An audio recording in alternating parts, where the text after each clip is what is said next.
Shalom a todos presentes. Graças a Elohim estamos servindo a Ele, estamos aqui descansando aos pés do Senhor. Vamos meditar na palavra de Elohim, amados, nos enriquecer um pouco mais aqui do conhecimento do Altíssimo. Convido os irmãos a fazermos a nossa primeira leitura no livro de Maasei Hashelihim.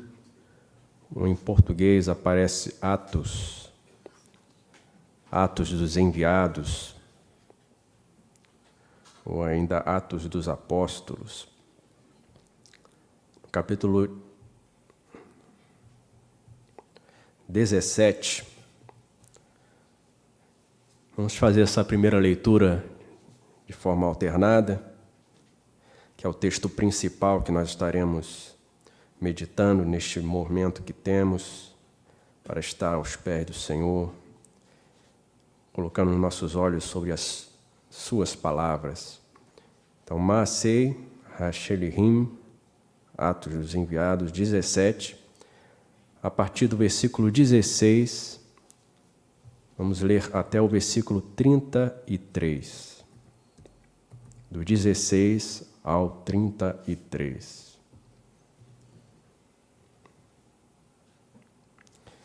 Leiamos então responsivamente. E enquanto Shaul os esperava em Atenas, o seu espírito se comovia em si mesmo, vendo a cidade tão entregue à idolatria.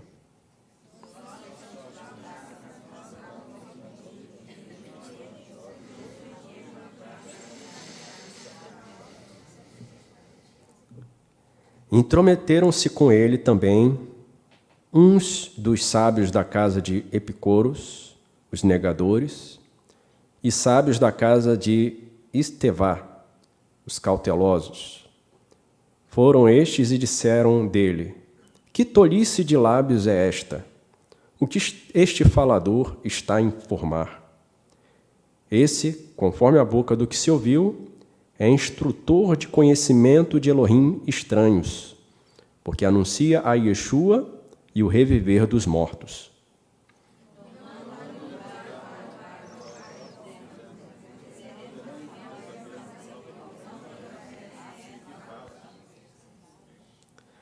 Pois coisas estranhas nos trazes aos ouvidos.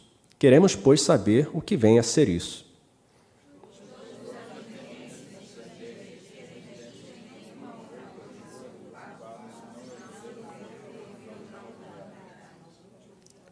Shaul ficou no meio do Areópagos e disse: vós, varões de Atenas, vejo que vosso coração, junto convosco, em tudo é o que dirige.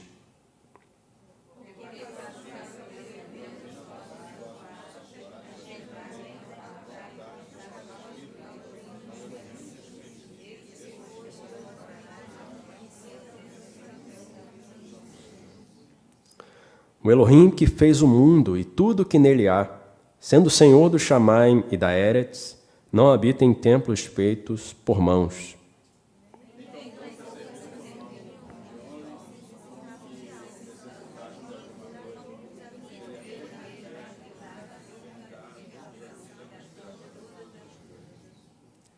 E ele fez de um sangue a todos os filhos de Adão, para habitarem sobre toda a face do solo, determinando os tempos já dantes ordenados e os limites da sua habitação.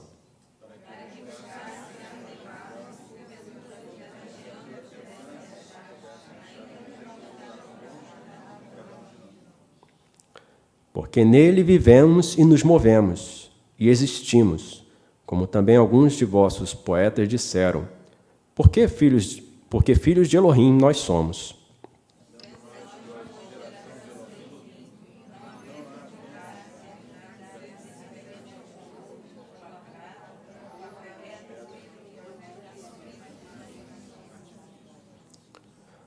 Por cima dos dias sem conhecimento passou, pois, Elohim. Portanto, ele ordena aos filhos de Adão agora que venham para ele de todas as extremidades da Eretz.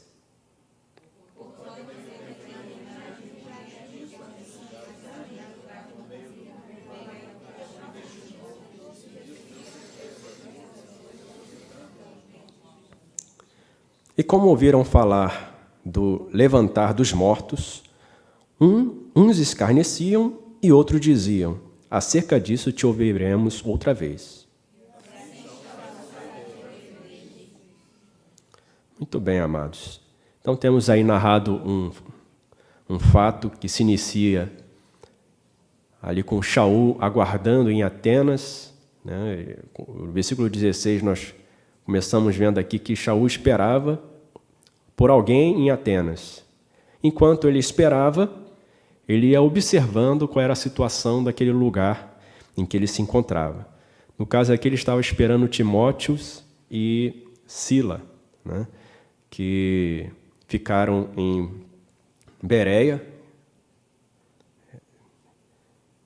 que era de onde Shaul tinha saído, por conta dos Yehudim, que tinham perseguido eles lá em Tessalônica.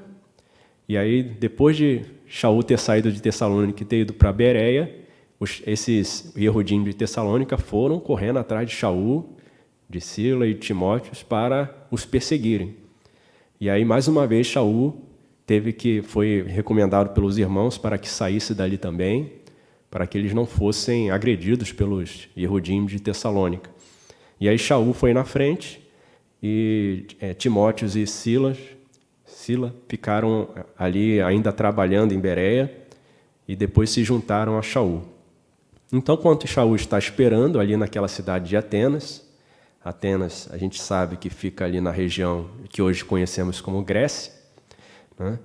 E a gente sabe o que saiu dali da Grécia, né? Toda uma idolatria, mitologia, filosofias.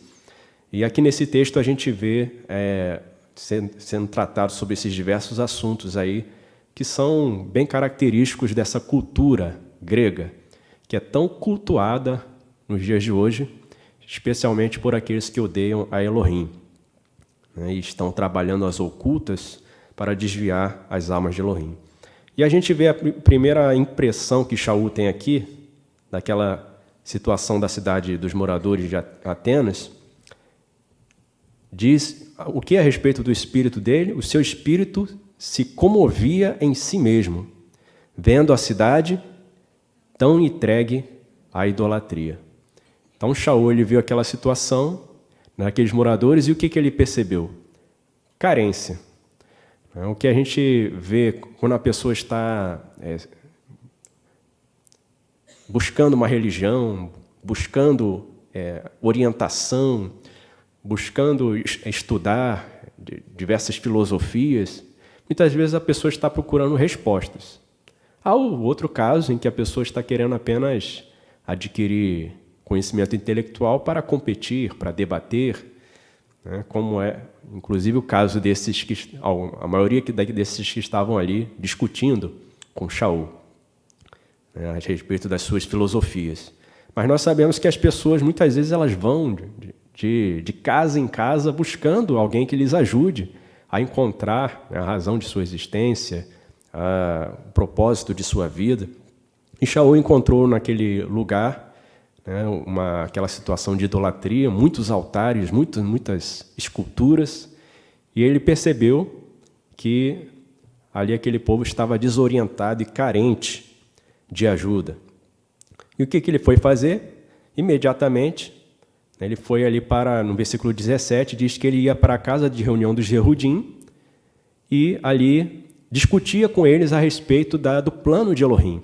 Porque, obviamente, os Yehudim eles tinham acesso às Escrituras Sagradas, então era um povo que já estava acostumado a ouvir as palavras de Elohim, eles liam ali todo o Shabat, estavam se reunindo para ler na Torá. Então, o primeiro lugar que Shaul costumava procurar em cada cidade era essa casa de reunião, para que a partir dali ele conseguisse, inclusive, cooperadores para trabalharem ali naquela cidade. E ele ia para a casa de reunião dos Yehudim, e ali ele coloca os tementes a Elohim também, né? Ali na casa de reunião ele discutia com os Yehudim e com os tementes a Elohim. Então, já vê dois grupos separados aí, né? Significa que, pelo fato de ser Yehudi, não necessariamente esse Yehudi era temente a Elohim. né? E todos os dias na praça com os que se apresentavam. Então, ele ia para o meio daqueles que estavam se reunindo para conversar sobre a Escritura Sagrada, né? Sobre Elohim, embora ali naquele meio estivessem também os erudim intelectuais, os que queriam só posição, mas também tinham os tementes a Elohim. Mas Shaul ajudava a estes, que também precisavam de ajuda, e aqueles que estavam fora desse contexto de conhecimento da Escritura Sagrada.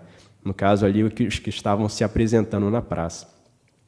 E algo que a gente observa aqui é que não são só aqueles que estão completamente perdidos que precisam de orientação, de ajuda.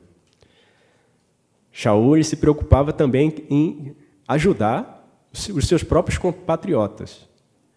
Até que chegou um dado momento que tal foi a rejeição da palavra de Elohim que ele se viu obrigado, né, a se dedicar àqueles que não eram da nação de Israel. Mas ele sempre procurava ajudar, né? A gente vê, quando ele escreve a carta, falando do seu apego à nação de Israel, do seu amor aos seus compatriotas, né? E a tristeza que ele tinha de ver os seus compatriotas que deveriam ser o exemplo para as demais nações se perdendo.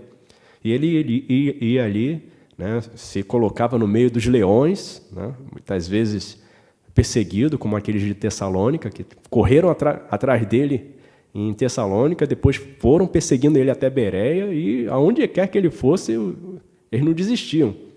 Mas Shaul, ainda assim, sabia que havia muita pessoa no meio daquelas religiões ali, dos erudim, daquelas doutrinas, tradições, pessoas que precisavam de orientação. Assim, hoje também somos nós, né? Muitas pessoas que a gente está vendo aí agora também se manifestando, se expressando, os irmãos, à medida que vão pregando o anúncio, vão interagindo com as pessoas, veem que as pessoas estão carentes, estão famintas, sedentas pela palavra de Elohim.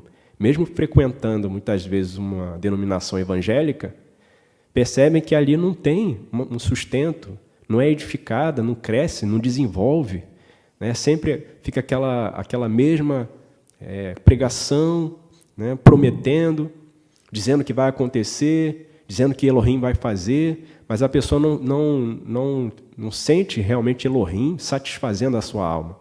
Fica sempre faltando aquele vazio, aquela insatisfação. E aí as pessoas começam a se manifestar: poxa, eu estou procurando um lugar onde haja ensino, um lugar onde as pessoas falem a verdade, onde não fiquem competindo umas com as outras, fiquem falando mal umas das outras. E as pessoas vão se expressando, e é conosco que Elohim vai contar para que nós ajudemos essas almas, assim como Shaul ali ajudou. Mas ele foi a essa casa de reunião, falou ali com os erudim e com os tementes a Elohim, que, embora temessem a Elohim, precisavam de ajuda, de esclarecimento, principalmente com relação ao Mashiach, que muitos até hoje aguardam a vinda do ungido, porque não têm o entendimento a respeito das palavras que foram ditas pelos Neviim, pelos transmissores de Elohim. Então, Shaul, ele estudou bastante, ele se aprofundou no conhecimento, até chegando ao final da carreira, ele falava que, não que ainda haja alcançado, mas eu continuo, prossigo, porque ele quer conhecer cada vez mais de Elohim, e ele ajudava aqueles que estavam completamente perdidos e desorientados. Então, eu escrevi aqui: muitas vezes pensamos que somente os idólatras e feiticeiros estão perdidos, mas até os erudim e os tementes a Elohim precisam de esclarecimento, precisam de alimento. E nós temos recebido riquezas inestimáveis da parte de Elohim, não é para reter. Aqueles que já estão aqui há mais anos podem lembrar daquela mensagem que foi dada sobre o Mar da Galileia, né, e o Mar Morto, que o Mar da Galileia ele recebe a água, mas a água é transmitida. E como ocorre a renovação da água, o Mar da Galileia é cheio de peixes, né, as bordas do Mar da Galileia são tudo florescendo, tudo verdejante. Já o Mar Morto, o entorno dele é um deserto, não sobrevive ninguém naquela água, porque é uma água represada, que ali fica parada, vai acumulando água, acumulando resíduo, e você não consegue nem colocar a cabeça dentro d'água, porque se abrir o olho, né, o sal entra e você pode até ficar sem as suas vistas. Assim deve ser também a nossa comparação com aquele que retém a palavra de Elohim e não cumpre a missão de transmiti-la no seu viver diário, né? No abrir da sua boca, você vai sempre transmitir a palavra de edificação, a palavra de vida, a palavra de esperança para aquela alma que está aflita. Então, não é somente aqueles que desconhecem completamente a Escritura que precisam de orientação. Muitas vezes, os mais perdidos são justamente aqueles que têm a Escritura, a Bíblia na mão, mas são completamente extraviados da verdade. Eles acham que estão fazendo o correto, mas estão iludidos. Então, Shaul, ele se preocupava, estava ali atento a tudo, né? Sabendo que não importa qual seja a condição da pessoa, Elohim deseja que essa pessoa retorne para ele. No versículo 18, então, começa a questão da conversa de Shaul, aqui com aqueles homens que estavam na praça e ficavam discutindo sobre filosofia. E no versículo 18 colocam dois grupos aqui. Quando eu li, os irmãos devem ter percebido que estava um pouco diferente o texto, né, porque eu fiz uma tradução livre aqui a partir do hebraico, né, que diz assim: intrometeram-se com ele também uns dos sábios da casa de Epicuros, ou Epicuros, os negadores, e sábios da casa de Estevá, ou Estoá, os cautelosos. Foram estes e disseram dele: que tolice de lábios é esta? O que este falador está a informar? Esse, conforme a boca do que se ouviu, ou esse, conforme ouvimos, é instrutor de conhecimento de Elohim estranhos, porque anuncia Yeshua e o reviver dos mortos. E aí eu quero me deter aqui para que a gente aprofunde aqui o entendimento desse texto e saiba por que esses homens, esses dois grupos aqui, que seguiam o epicurismo, que foi fundado por Epicuros ou Epicuros, como está aqui no hebraico, e os que seguiam o estoicismo, né? Aí vem a casa de Estevá, né? Ou no grego ele coloca estoá, porque essa palavra era, traduzindo, é pórtico. Eles se reuniam nos pórticos e eram caracterizados por isso, né? Então, daí vem a estoá, que virou estoica, né? E aí ele coloca aqui que os do epicurismo eram os negadores e os do estoicismo eram os cautelosos.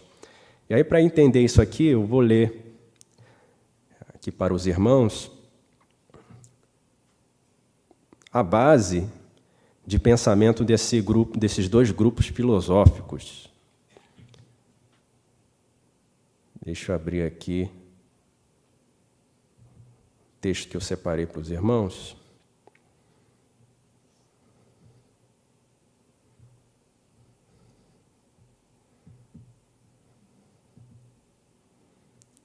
Começando aqui com o epicurismo. O epicurismo, né, que aparece aí no texto da casa de Epicuros, é o sistema filosófico que prega que a felicidade é manter a saúde do corpo e a serenidade do espírito. Isso foi ensinado por Epicuro, de Samos, filósofo ateniense, no século IV antes da Era Comum. Ele dizia: para ser feliz, é necessário controlar os nossos medos e desejos, de maneira que o estado de prazer seja estável e equilibrado, com o consequente estado de tranquilidade e ausência de perturbação. Então, está falando que é preciso controlar os medos e os desejos, de maneira que você tenha um estado de prazer estável e equilibrado, com tranquilidade e sem perturbação. Agora vamos ver como é que ele faz para controlar o medo. Né? Existe algo que põe medo em você. Algo material, ou às vezes nem é material, né? Algo imaginado. Né? Você imagina que tem algo ali e já fica com medo. Mas você tem medo porque existe algo que põe medo em você. Como é que você faz para controlar o seu medo? A melhor saída é você enfrentar a situação, entender melhor. Muitas vezes a pessoa tem medo porque não entende, não conhece, porque falta ali experiência, né? Ou a pessoa tem medo mesmo porque é para ter medo, né? Por exemplo, se você se encontra com um leão, só você e o leão, e você não tem nenhuma ferramenta para vencer o leão, você é magrinho, fraquinho, né? Vai fazer o que contra o leão? Né? Se você puder correr, corre, né? Mas você sabe o que fazer para se livrar do problema. Você não vai fingir que o problema não existe. Não, eu estou vendo um leão aqui na minha frente, ele está com uma cara de faminto, está rugindo, mas eu vou fingir que o leão não está ali. Vai resolver? Você venceu o seu medo? Mas é essa a proposta desse grupo epicurismo, né, de Epicuros. Você vence o seu medo fingindo que aquilo que te mete medo não existe. Vamos ver aqui. A sua filosofia é de cunho materialista, não havendo espaço para a imortalidade. Então você já vê por que eles se assustaram e começaram a falar: que loucura é essa? Que tolice é essa que esse homem está falando? Porque Shaul, uma das coisas que ele fala é o reviver dos mortos, da eternidade, né? Da vida eterna no Senhor Yeshua. Então ele falou: isso aí é tolice, né? Todo mundo morre e acaba. Então, era uma filosofia materialista, ou seja, centralizada no material, no físico. Então, o que é felicidade? É eu ter saúde e estar bem. Eu estou alegre aqui, estou sem perturbação, tudo calmo, sereno e tranquilo, então eu estou feliz. Se der um estalo, um barulho, ou pegar fogo na casa, acabou a felicidade. Então, é uma felicidade, né, de altos e baixos. E ele fala assim: buscava, sobretudo, encontrar o sossego necessário para uma vida feliz e aprazível, na qual os temores perante o destino, os deuses ou a morte estavam definitivamente eliminados.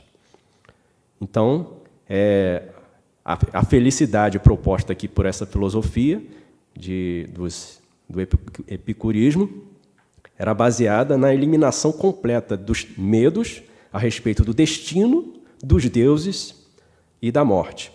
Vamos ver mais aqui. A filosofia de Epicuro se opunha à metafísica de Aristóteles. O que é a metafísica? É que existe algo além do físico, existe algo, uma dimensão que não pode ser sentida pelos sentidos físicos, que eu não posso ver, que eu não posso ouvir, que eu não posso sentir. Mas existe essa dimensão, né? E a gente sabe que esse linguajar não é um linguajar tão natural para a gente, mas a gente sabe que existe o mundo dos espíritos. Yahová é espírito, ele é o pai dos espíritos. E nós temos em nós, na Edá, o sopro sagrado, né? Então, esse Epicuro ele não cria nessa questão ele se opunha a essa filosofia da metafísica de Aristóteles. Como a filosofia de não determinismo, Epicuro defende a ideia de que nada está além dos nossos sentidos e que não existia nenhuma realidade que não poderia ser entendida com o auxílio dos nossos 5 sentidos, princípio denominado naturalismo radical. Então, ele só acreditavam nesse mundo físico aqui.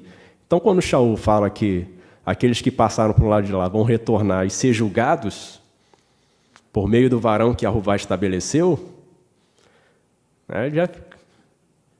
que história é essa aí? Isso aí vai me causar perturbação. Se eles buscavam uma vida serena, sem perturbação, Shaul levou para eles um motivo para se perturbar, né?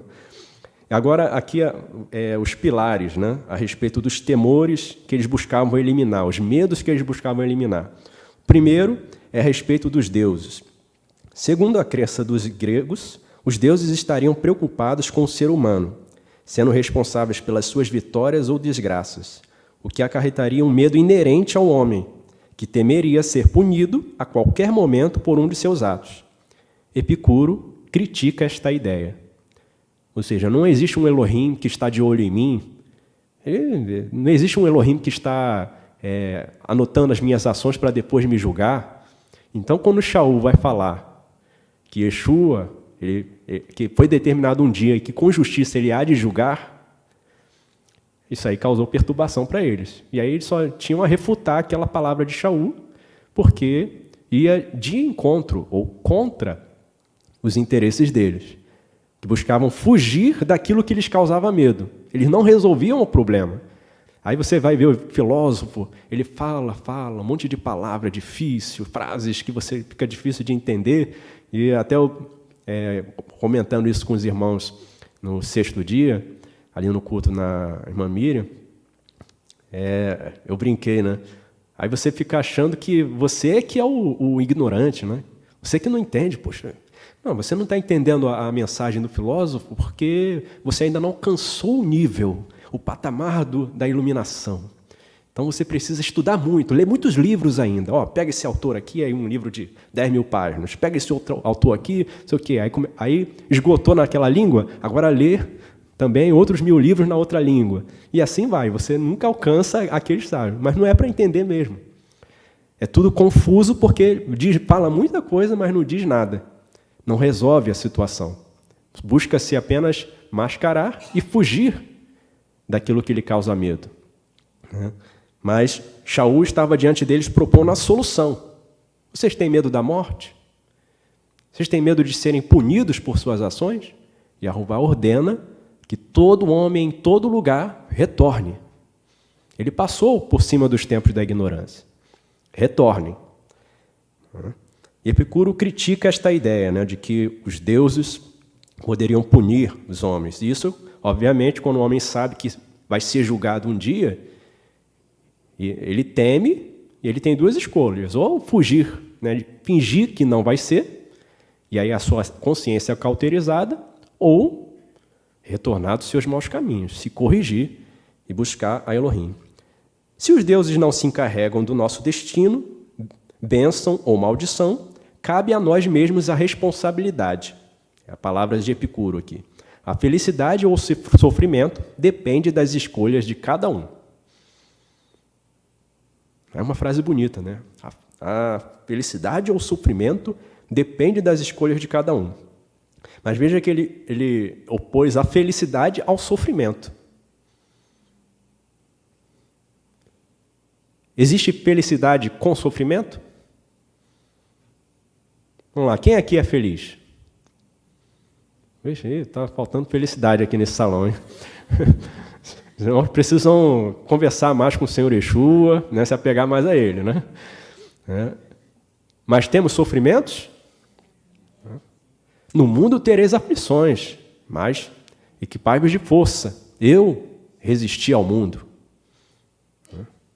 Eu vivo e vós vivereis.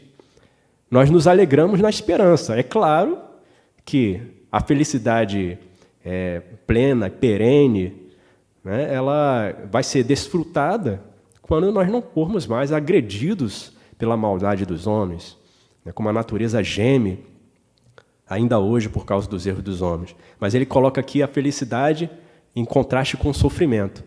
Tem alguma semelhança com as pregações de hoje? Pare de sofrer. Venha para cá participar da corrente do descarrego e você não vai sofrer nunca mais.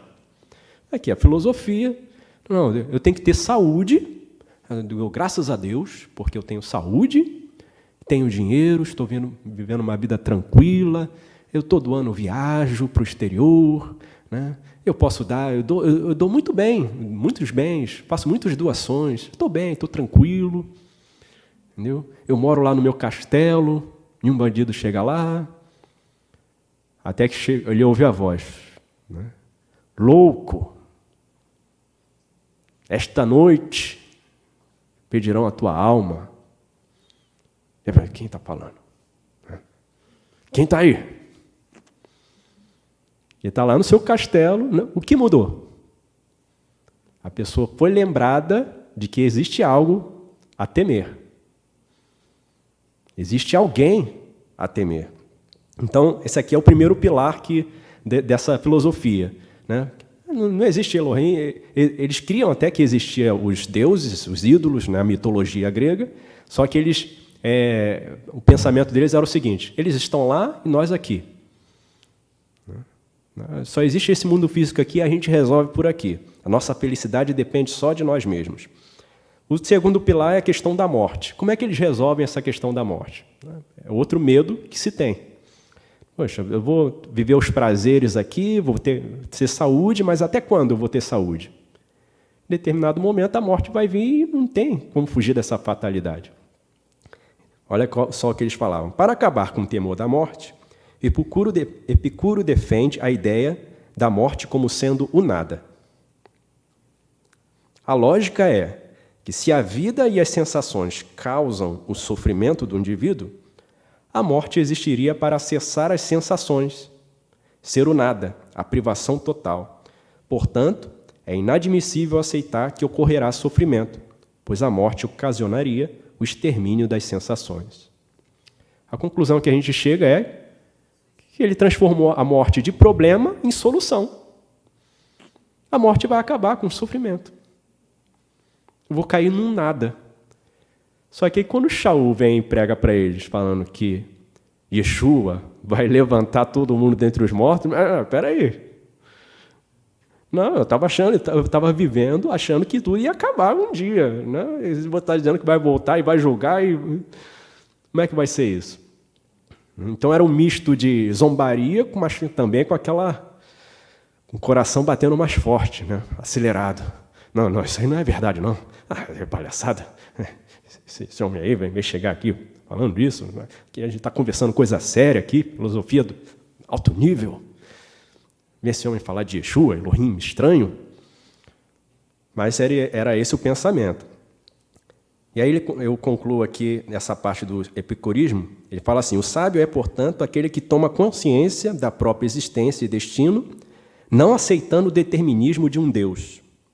Para ele, o importante na busca é a saúde física e a serenidade interior, ocasionadas pela escolha de quais desejos deverão ser saciados. A felicidade reside, então, na saúde do corpo e da alma. E esta alma não pode ser entendida, obviamente, como metafísica, mas como parte fundamental da própria existência corpórea. Ou seja, no pensamento deles, a alma fazia parte do corpo. Não existe isso de o corpo morrer e a alma sair e ir para algum lugar. Então você vai falar assim: quem estiver na obediência a Elohim vai para cima, e quem estiver na desobediência vai para baixo, vai para o tormento, vai para o fogo. Então isso aí também para eles não funcionava. Né? Então são os três pilares, né? O dos desejos, né? Dos deuses e o da morte. Isso aqui é a doutrina do epicurismo. Agora a doutrina do estoicismo. A doutrina do estoicismo foi, como eu disse, os estoicos vêm da palavra estoar, que quer dizer pórtico. Né? E eles costumavam se reunir nos pórticos. E essa doutrina foi criada por Zenão, também um grego. Essa escola era uma escola de filosofia helenística fundada na Grécia, em Atenas, por Zenão, no século III, ou século III, antes da Era Comum. Ele dizia o seguinte: para viver uma boa vida, era preciso entender as regras da ordem natural, uma vez que ensinavam que tudo estava enraizado na natureza. Naturalismo, né? Temos que nos conformar à natureza, respeitar e viver em harmonia com a natureza. Então, essa basicamente a pregação deles. E uma coisa que eu coloco aqui, uma pergunta, né, para essa filosofia responder: como eu vou entender a natureza se eu não souber de onde ela veio? Quem a criou? Por que a criou? Qual é o projeto dele? Qual é o propósito dessa criação? Eu não vou poder ter uma boa vida, como diz aqui, em consonância com as regras da ordem natural, se eu não entendo, não conheço quem criou essas regras, quem criou a natureza. Uma frase famosa dele é: a virtude é suficiente para a felicidade. Então, enquanto a felicidade lá para o epicurismo está relacionada ao físico, ao estado emocional, né? Eu tenho que ter saúde, estar sereno e tranquilo. Aqui, para o estoicismo, a felicidade ela é baseada na virtude. E o que é essa virtude? A virtude consiste em um desejo que está de acordo com a natureza. Então, basicamente, se eu estou vivendo em harmonia com a natureza, eu sou feliz. Aí você pega o camarada que vai resolver morar lá no meio do mato, né? Privado de qualquer coisa da vida urbana, esse sujeito é feliz? Depende. Ele já encontrou Elohim? Já encontrou o Senhor Exu? Se não, é tão infeliz quanto aquela pessoa que está no meio da cidade grande.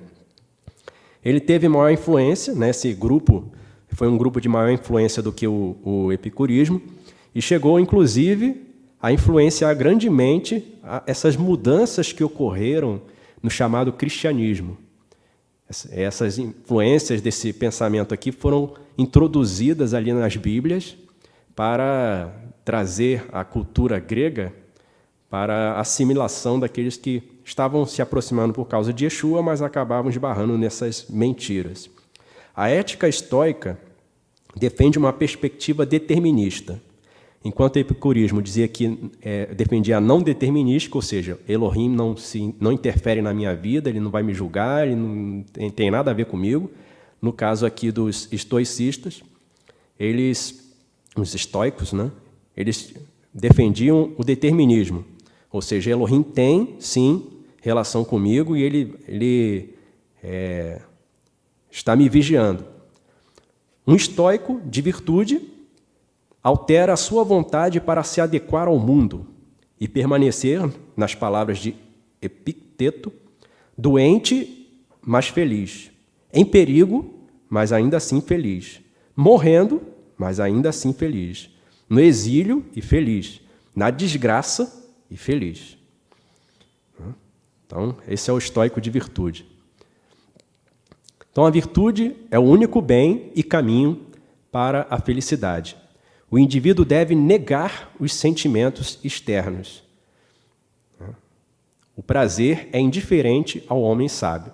E aí vem aquela descrição que apareceu no texto para a gente, no versículo 18, quando diz que os epicuristas eles eram os negadores, ou seja, eles negavam Elohim, negavam a morte, negavam a questão do determinismo, enquanto que os estoicos, aqui na tradução que eu fiz, eram os cautelosos, né? Eles sabiam que havia uma intervenção, né, superior sobre as ações deles. Mais algo aqui sobre essa filosofia, né, para finalizar.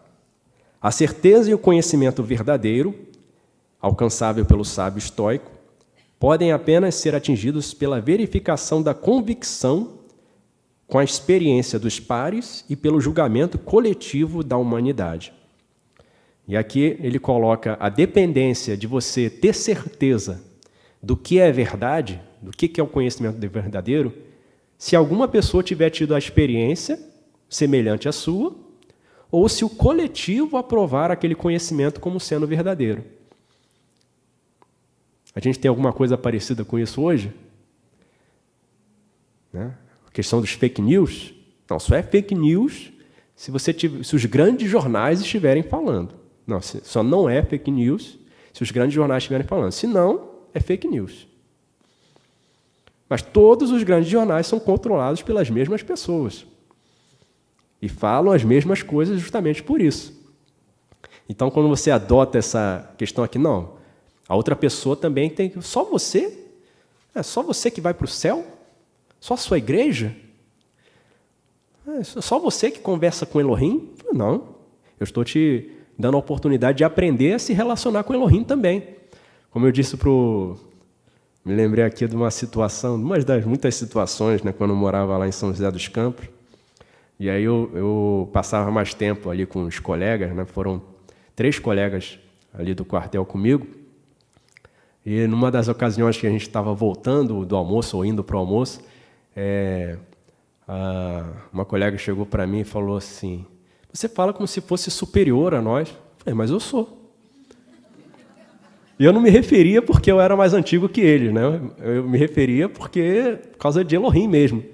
Falei, mas vocês podem estar no mesmo patamar que eu. Aí ficou assim, se quiser mais explicação, eu explico. Mas é engraçado, né, ver como as pessoas elas falam para te intimidar e você falando, mas é isso mesmo. Como o Senhor falou, né? Vocês me chamam mestre e Senhor? É isso mesmo. Né? Ele falou, não, que isso, gente? Não, menos. Eu sou um humilde servo de Elohim. Né? Eu sou menor do que todos. Não, vocês me chamam mestre e Senhor, eu sou mesmo. Eu falei, você fala como se fosse superior? Mas eu sou superior. Porque o conhecimento que eu tenho de Elohim me coloca nas regiões celestiais com ungido. Eu estou muito acima. Né? Estou com luz na minha vida. Como é que eu vou estar no mesmo nível? Então, essa questão do coletivo. Não, o coletivo tem que também... Não, é a sua experiência com Elohim, e a emuná não é baseada na aceitação, na aprovação deste ou daquele. É mais na sua experiência com Elohim. E isso que vai te dar a convicção. Mas no pensamento aqui do estoicismo, o conhecimento verdadeiro, a certeza, vem pela experiência dos pares e pelo julgamento coletivo da humanidade. Então, isso aqui é apenas alguns pontos para a gente entender quem eram estes que estavam discutindo com Shaul e por que eles ficaram tão impactados com aquela palavra. E vamos fazer uma leitura aqui a seguir, para a gente ver como Shaul vai desfazendo essas filosofias deles. Resumindo, a escola do estoicismo cria que os deuses se interferiam na vida do ser humano. A virtude ela consiste na conformidade com o que é natural e o caminho da felicidade é por meio dessa virtude, a conformação com o que é natural, e a verdade como produto da percepção coletiva. Esses 3 pontos aí que a gente destaca. No epicurismo, é não determinista, ou seja, os Elohims não interferem no meu destino, eles não interferem na minha conduta, eles não vão dizer o que eu tenho que fazer, nem me punir por causa de qualquer erro. Era um pensamento materialista, que se reduzia ao mundo físico, e, para fugir do medo da morte, eles colocavam a morte como a libertação do sofrimento. A morte acaba com tudo. Então, essas sensações que me incomodam tanto, se acabam. Logo, eu quase diria assim, eu vou me tornar verdadeiramente feliz quando eu morrer. Eu falei, quanta tolice. Então, é melhor nem viver. Se mata logo. Mas a gente vê que a cegueira faz com que as pessoas considerem isso grandeza. Aí leem esses filósofos e vão atrás deles. A possibilidade de voltar dos mortos e de um Adão vencer a morte intrigou aqueles 2 grupos. Porque a morte é um problema que não é solucionado com filosofia. E Shaul ele vai prosseguindo falando ali. Eles mostraram interesse em saber do que ele estava falando. E Shaul, no versículo 22, ele começa a falar, vós, varões de Atenas, vejo que vosso coração, junto convosco, em tudo é o que dirige. Ou seja, vocês se deixam levar pelo coração, pelos sentimentos, pelas sensações, pelos desejos. Não, tem que ter a sensação, é o natural, harmonia com a natureza. Porque passando eu e vendo os vossos santuários, achei um altar, também um altar em que estava escrito ao Elohim desconhecido. Esse, pois, que vós honrais, não o conhecendo, é o que eu vos anuncio. Então, eles colocaram ali um Elohim desconhecido, eles sabiam que existia Elohim que eles não conheciam, embora tivessem tantos, Eles sabiam que havia um Elohim que eles não conheciam. E os outros? Eles conheceram? Era tudo mitologia também, Não tinha um relacionamento, era só imagem de escultura para fazer arte, para fazer evento, para exaltar aquela mitologia. Versículo 23, o que nós acabamos de ler. Eu escrevi assim, eles estudavam sobre os ídolos deles, mas não buscavam nenhum relacionamento ou experiência prática com eles. Shaul estava apresentando a Elohim como alguém que quer um relacionamento com Adão, com o ser humano, e que exerce domínio sobre todas as coisas.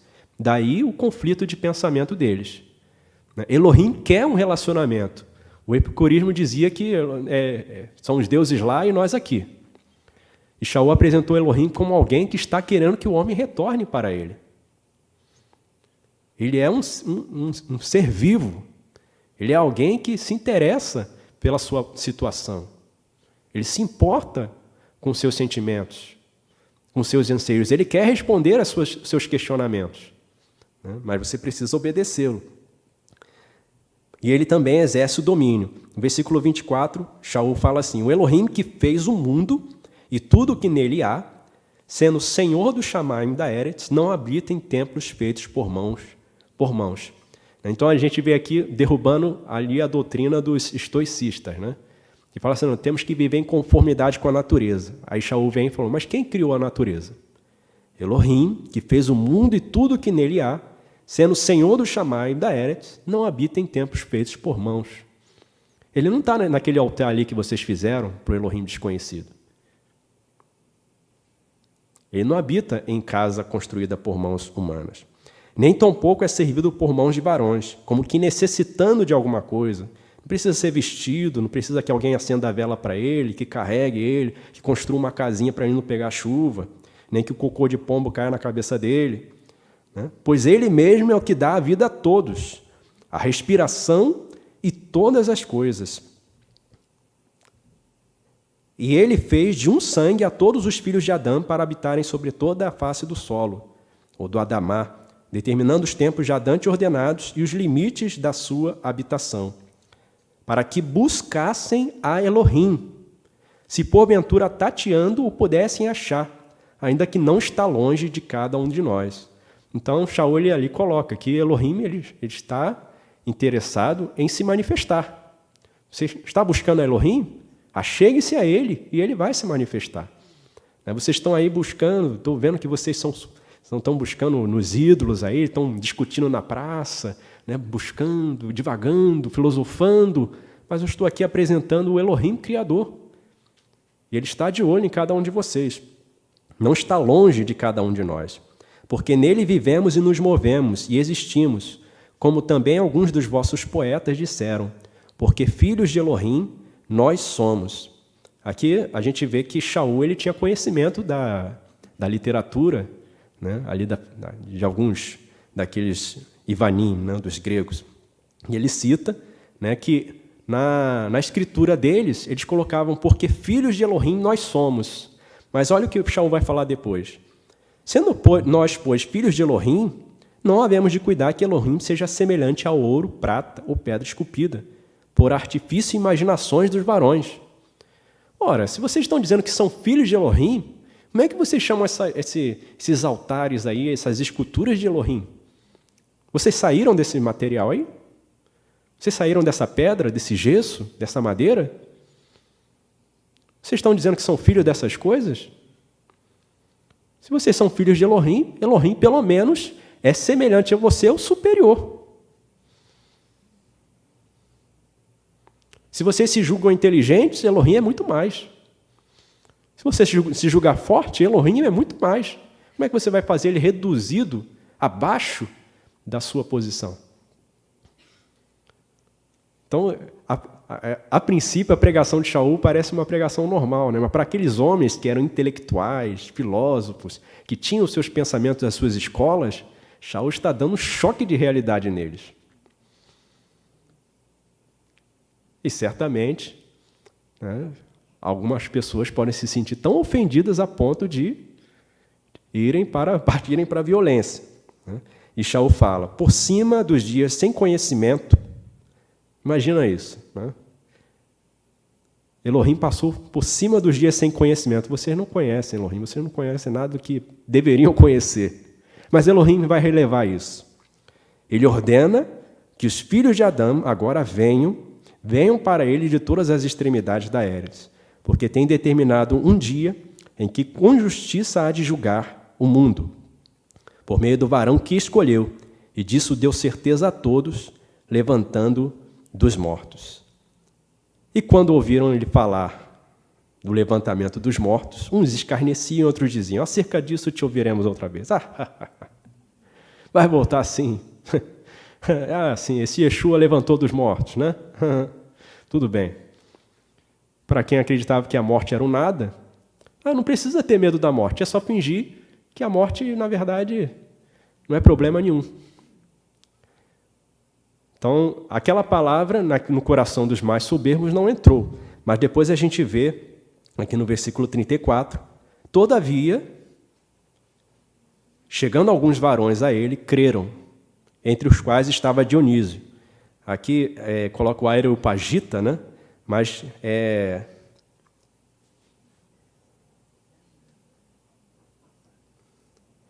a expressão aqui eu estou lendo no hebraico aqui, eu não cheguei a traduzir esse texto, mas diz assim, que era um dos juízes do Areópagos. Né? O Areopagita, né? Como se fosse de alguma cidade, mas ele era um dos juízes do Areópagos, ou seja, ele era um dos responsáveis ali daquele grupo, naquela área de discussão filosófica. Então não era alguém pequeno. Ele ouviu Shaul falar e a palavra entrou no coração dele. Viu? Mas os outros que estavam cheios de si zombaram de Shaul. Né? Então esse Dionísio e uma mulher por nome Dâmaris acompanharam Shaul para aprender mais sobre essas grandezas, porque eles perceberam que aquela filosofia deles era só um tapa-buraco, uma enganação, que não iria satisfazer de fato. E Shaul estava oferecendo para eles algo não somente que era verdadeiro, mas que era eterno. Amém, amados? Deixa essa meditação aqui para nosso crescimento, no conhecimento de Elohim, que Elohim possa abençoar a cada um de nós.